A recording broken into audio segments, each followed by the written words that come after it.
Hello everyone, welcome to mayuripegukitchen. আজি মই পাৰ মাংসৰ ৰেচিপি বনাম। পাৰ মাংস বহুতে বেলেগ বেলেগ ধৰণে বনায়। মইনো কেনেকৈ বনালো তাকে দেখুৱাব চেষ্টা কৰিলো। আহকচোন এতিয়া বনাবলৈ আৰম্ভ কৰো। পাৰ মাংস বনাবৰ কাৰণে মই লৈছো ইয়াতে এযোৰ পাৰ মাংস আৰু 3টা ডাঙৰ সাইজৰ আলু।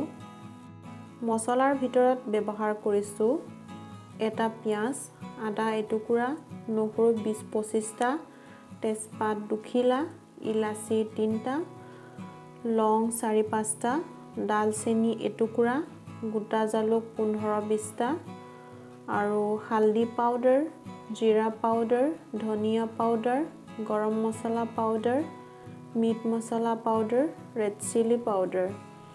এতিয়া মই আদা নহৰু আৰু গোটা মছলাখিনি একেলগে পিছি লম।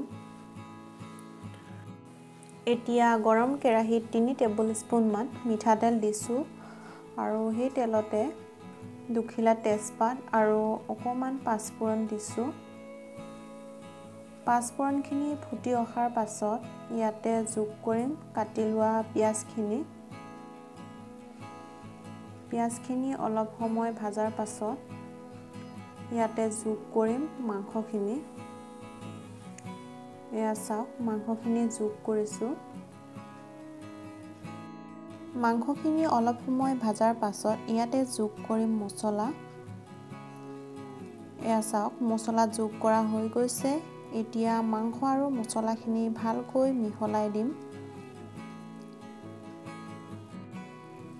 এতিয়া সোৱাদ অনুসৰি নিমখ আৰু কেঁচা জলকীয়া 2টা দিছো। মই ইয়াতে জালুক দিছো কাৰণে জলকীয়া অকল 2টা দিছো। আপোনালোকে নিজৰ সোৱাদ অনুসৰি দিব পাৰে। এয়া চাওক মাংসখিনিৰ পৰা তেল এৰিব লৈছে। এনেকুৱা সময়তে আমি যোগ কৰিম আলুখিনি। আলুখিনি ভালদৰে মিহলাই দিয়াৰ পাছত এতিয়া ঢাকন মাৰি 2-3 মিনিট ভাজি ল'ম। এয়া চাওক আলুখিনি ভাজা হৈ গৈছে। তাৰ পাছত যোগ কৰিম আমি পানী। পানী ইয়াতে মই 1.5 গিলাচ ব্যৱহাৰ কৰিছো। এতিয়া ঢাকন মাৰি 10-15 মিনিট সময় উতলাম। এনেকৈ উতল অহাৰ পাছত এতিয়া চেক কৰিম আলুখিনি। এয়া চাওক আমাৰ আলুখিনি সিজি গৈছে। এতিয়া মই ইয়াৰে 2-3টা আলু ভাঙি দিম গ্ৰেভিৰ কাৰণে। এয়া চাওক এনেদৰে ভাঙি দিছো।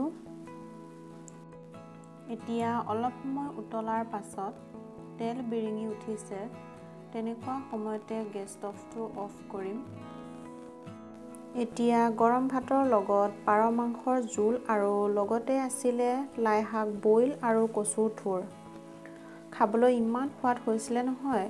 আপোনালোকেও ট্ৰাই কৰিব আৰু কেনে পালে জনাব। যদি মোৰ ভিডিঅ'বোৰ ভাল লাগে প্লিজ চেনেলটো ছাবস্ক্ৰাইব কৰি থ'ব আৰু ভিডিঅ'টো চোৱাৰ বাবে অশেষ ধন্যবাদ। আকৌ লগ পাম বেলেগ এটা ৰেচিপি লৈ।